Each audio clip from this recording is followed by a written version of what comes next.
Hola, bienvenidos a Revelando el Velo. Todos conocemos muchas leyendas acerca de los romaníes, también llamados gitanos, cíngaros o rom. Las más populares, que tienen poderes místicos de adivinación, que son maestros en la hechicería, que su temperamento apasionado y su personalidad intensa reflejan su amor por la libertad. Y también, claro, están las distintas hipótesis sobre su origen. Se ha dicho que son descendientes de egipcios, que son una tribu perdida de Israel, que son sobrevivientes de la Atlántida y muchas historias más. Bueno, hoy vamos a hablar un poco sobre ellos y compartir su verdadera historia, su origen, sus creencias y sus misterios, que son varios. La verdad sobre este enigmático pueblo itinerante es muy diferente de las leyendas que se han creado a lo largo de siglos. Empezando antes que nada con su origen. Los romaníes son un pueblo indo-ario nómade, cuyo lugar de origen verdadero corresponde nada menos que al subcontinente indio. Y esto lo sabemos hoy en día gracias a estudios lingüísticos y genéticos muy complejos. Hasta finales del siglo XVIII, las teorías del origen del pueblo romaní eran muy peregrinas, pero en 1782, el lingüista alemán Johann Radiger fue capaz de hacer la conexión entre la lengua romaní y el sánscrito. Más tarde, su hipótesis se demostró comprobando que el romaní compartía un origen común con otras lenguas indoarias del norte de la India. Siglos después, las pruebas de ADN modernas han confirmado que su perfil genético se originó en el noroeste de la India hace más de 2000 años. Y alrededor del año 500 después de Cristo, dos grupos o tribus comenzaron a emigrar del subcontinente indio, más precisamente desde las regiones de Rajastán, Haryana y Punjab de la India moderna. Uno de estos grupos fueron los Dom o Domari, los cuales todavía existen hoy en día, aunque hay muy pocos, y el otro fueron los Rom o romaníes. Y aunque comparten la misma bandera, aportada en 1971 por el Congreso Mundial Romaní, los Rom y los Dom se consideran distintos grupos étnicos con diferentes costumbres y rara vez se entremezclan. Los Domari emigraron principalmente a Irán, Turquía y Egipto, mientras que sus primos, los romaníes, no se limitaron solo a estos destinos y lograron llegar hasta Europa, lo cual con el tiempo también los llevaría al continente americano y de hecho a casi todo el mundo.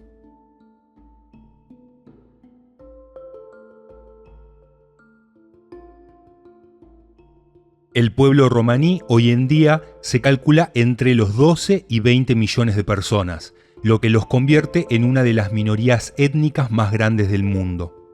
El término español gitano, como mayormente los conocemos, proviene de egiptiano, y al igual que la palabra gypsy en inglés o gitan en francés, tienen etimologías similares que derivan a través del latín del griego aegyptioi, que significa egipcio.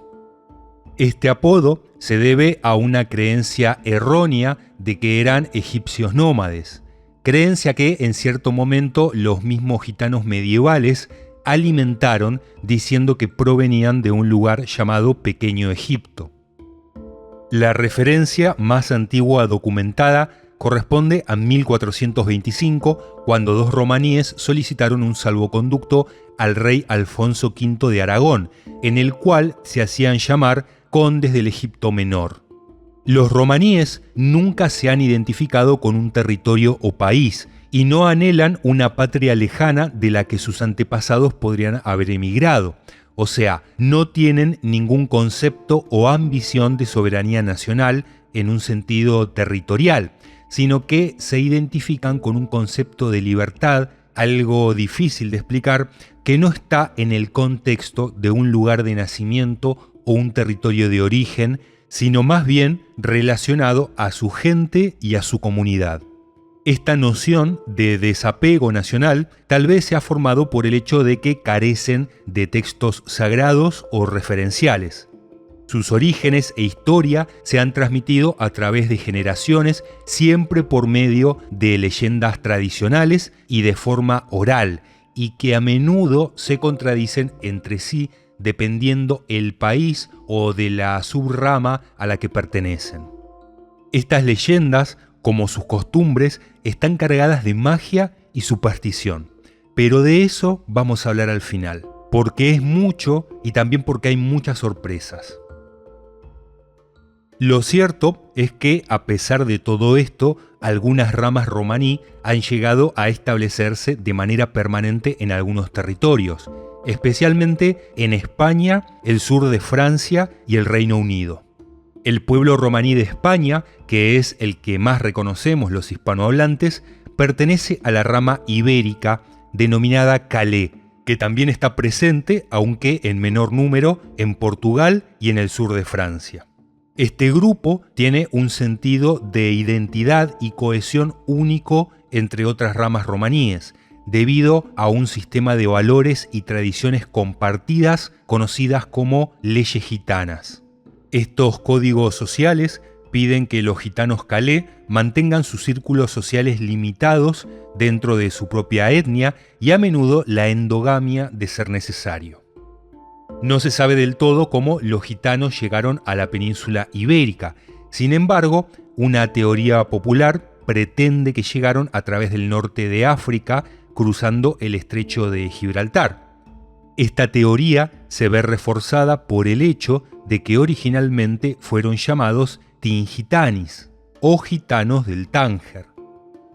Otra teoría es que llegaron de Francia cruzando a través de la cordillera de los Pirineos. Lo que sí se sabe es que durante los 300 años siguientes, los romaníes fueron sometidos a una serie de leyes destinadas a expulsarlos de España. Los asentamientos gitanos se separaron y los residentes se dispersaron. A veces, los romaníes tenían que casarse con personas no romaníes y se les prohibía usar su lenguaje y practicar sus rituales. Inclusive, en 1749, el gobierno organizó grandes redadas para deshacerse de la población gitana. Los romaní fueron arrestados y encarcelados, aunque el gran descontento que mostró la población obligó al gobierno a liberarlos. También, como en otros lados, se los solía relacionar de manera maliciosa a actividades delictivas, como si fuera una asignatura exclusivamente gitana. Claro que este no fue un fenómeno aislado, porque la hostilidad, los perjuicios y la discriminación dirigidas al pueblo romaní se dio con mucha frecuencia en muchos lugares del mundo.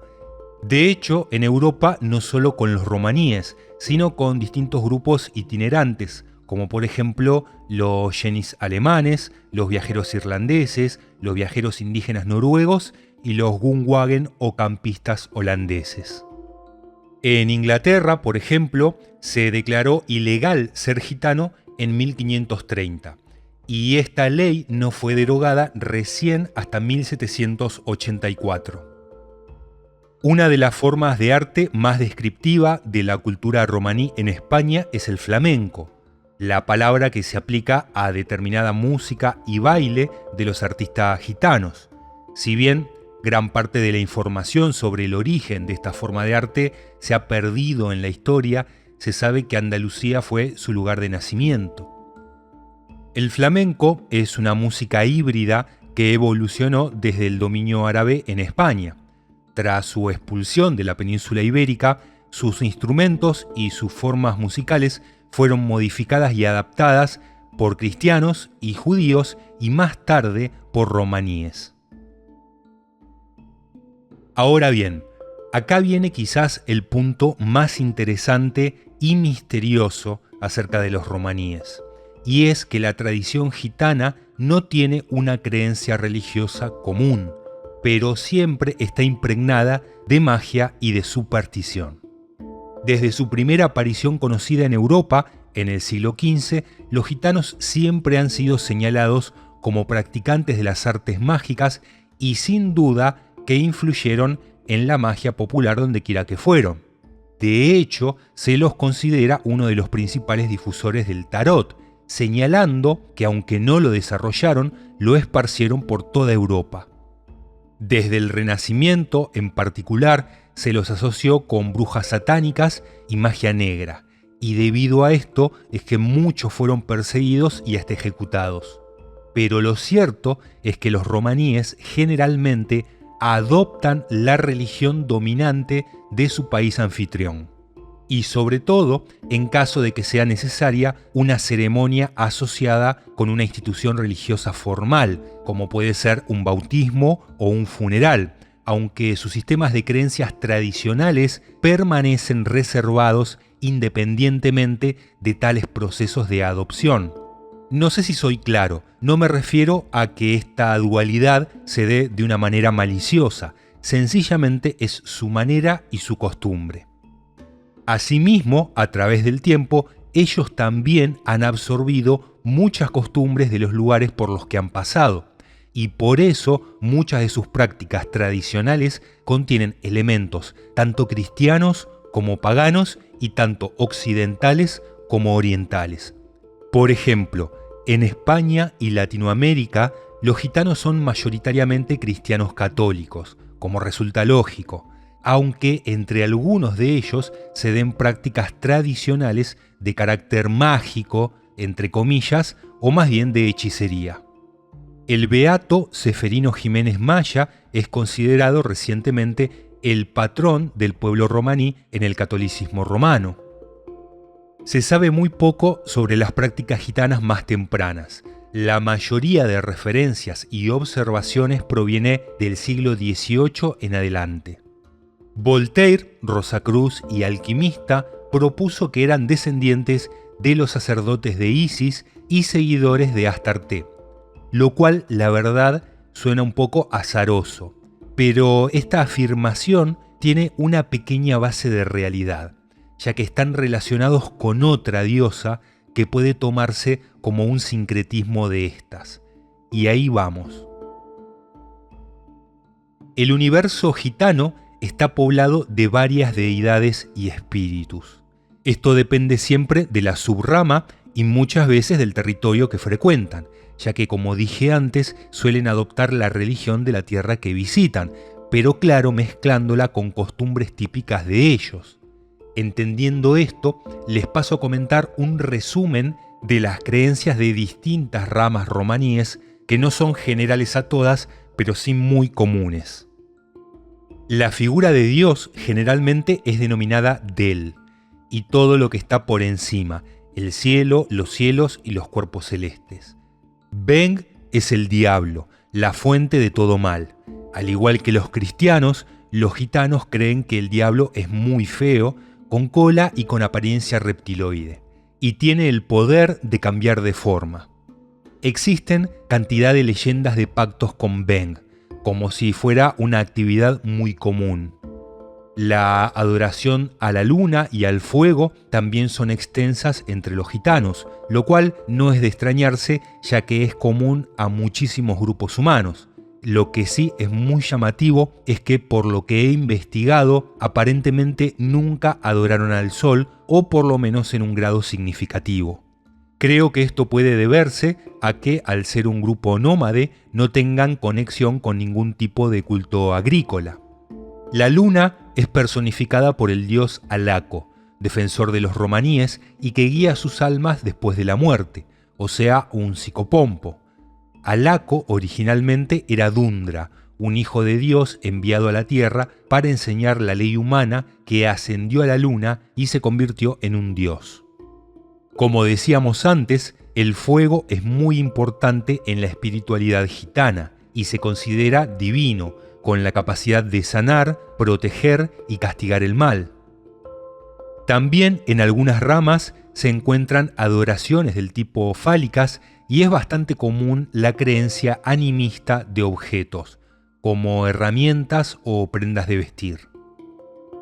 Entre los animales que son considerados divinos o especiales siempre se encuentran el caballo y el oso. Los augurios de aves también son muy importantes y tradicionales, sobre todo en los gitanos de Europa del Este. Por ejemplo, el búho es un presagio de la muerte, la golondrina y el pájaro carpintero son signos de buena fortuna, etc. Mención aparte merece que todos los gitanos tienen un profundo respeto y temor a la muerte y a los muertos, y numerosos tabúes gobiernan la forma en que lidian con los muertos y con los moribundos. Todas las posesiones de un fallecido, incluidos sus animales, se consideran contaminadas y perseguirán a los vivos que las tengan, a menos que sean destruidas o enterradas con él o purificadas por medio de trabajos mágicos. Asimismo, se cree que los nombres de los muertos tienen poder mágico y se utilizan en juramentos e invocaciones. Los trabajos mágicos y la hechicería son llevados a cabo por una figura icónica en sus colectividades, la bruja o hechicera. Casi no existen brujos hombres, generalmente son mujeres, y se las llama chovihani. Ellas usan sus poderes ocultos de acuerdo a la necesidad, pero se especializan en sanar, maldecir y en las artes adivinatorias. Es muy curioso que dentro de la comunidad gitana, la chovihani no es respetada por sus poderes mágicos per se, sino por el dinero que trae al servir a la población jorgio, o sea, a los no gitanos. Se dice que la chovihani hereda su habilidad o la adquiere a través de relaciones sexuales con un demonio de agua o tierra mientras duerme. Al igual que las brujas jorgio, la tradición cuenta que las brujas gitanas tienen una apariencia extraña o fea y que poseen el don de impartir el mal de ojo a voluntad por medio de una sola mirada. De las artes mágicas que practican, quizás la más popular sea la adivinación, que desarrollan, depende del grupo, por medio de la lectura de las palmas, la bola de cristal o la lectura del tarot. Las chovijanis poseen una multitud de encantos para abordar prácticamente cualquier situación. Muchos de ellos no son tan ingenuos o inocuos como parecería, ya que pueden involucrar sangre, orina, cabellos o uñas, o sea, magia roja. La mayoría de los romaníes adjudican las enfermedades a los espíritus malos, y las chovihani aseguran poder sanar exorcizando a estos espíritus en un ritual de posesión en el que entran en estado de trance, en el que se supone o creen que sacan estos espíritus del cuerpo afectado hacia el suyo propio para luego expulsarlos. Los ritos mágicos se suelen realizar para bautismos, matrimonios y divorcios. Un recién nacido es considerado casi impuro hasta el bautismo, que elimina el tabú y lo protege del mal. Los bautismos consisten en la inmersión en agua corriente o en algunos grupos en tatuajes. A los recién nacidos se les dan dos nombres, uno de los cuales se mantiene en secreto con el fin de engañar al diablo y a los malos espíritus. Se sabe que algunos bautismos, no todos, depende de la familia, se realizan dentro de un círculo mágico. En las ceremonias matrimoniales a veces se da un ritual donde los recién casados pisan un palo de escoba y reciben sal, pan y vino. Y para los divorcios se usa el mismo ritual del palo de escoba, pero invertido. Otro ritual de divorcio, mucho más antiguo y que consta en registros medievales, requería sacrificar un caballo, apuñalándolo en el corazón y dejándolo sangrar hasta morir. Para finalizar, merece una mención especial Santa Sara, o Sara la Negra, o Sara Kali, la versión romaní de las Vírgenes Negras. Esta es venerada como patrona en el santuario de Santa María del Mar, en Francia. Muchos investigadores aseguran que Santa Sara se entiende como Kali, la diosa india, que habría sido traída de la India por los antepasados refugiados del pueblo romaní. A medida que los romaníes se cristianizaron, fue absorbida de una manera sincrética y venerada como una santa. Esto se debe a que los romaníes ingresaron a Europa practicando el Shakti o Shaktismo, una práctica con orígenes en la India, en la cual se requiere una consorte femenina para la adoración de un dios. En términos más técnicos, Shakti designa a la energía de un deva, un dios masculino hinduista, personificada como su esposa, o para el caso, como el aspecto femenino de un dios. Sería algo así como en algunas corrientes esotéricas se emplea el concepto de Shekinah, visualizando la gloria de Dios como una entidad femenina, y se la identifica con el planeta Venus. Entonces, la adhesión a la práctica cristiana significó, para los romaníes acostumbrados al shaktismo, que adoraron al Dios cristiano, que la oración se llevara a cabo a través de la Virgen María o de Santa Ana o de su propia patrona, Sara la Negra Kali. Bueno amigos, espero les haya gustado el informe. Les doy las gracias a los que me acompañaron hasta acá. Como les digo siempre, que tengan un buen día donde quiera que estén y miren con cuidado qué hay en la punta de sus tenedores. Suscríbanse, activen la campanita para recibir contenido y si hoy aprendieron algo, no duden en dar like y compartirlo. Hasta la próxima.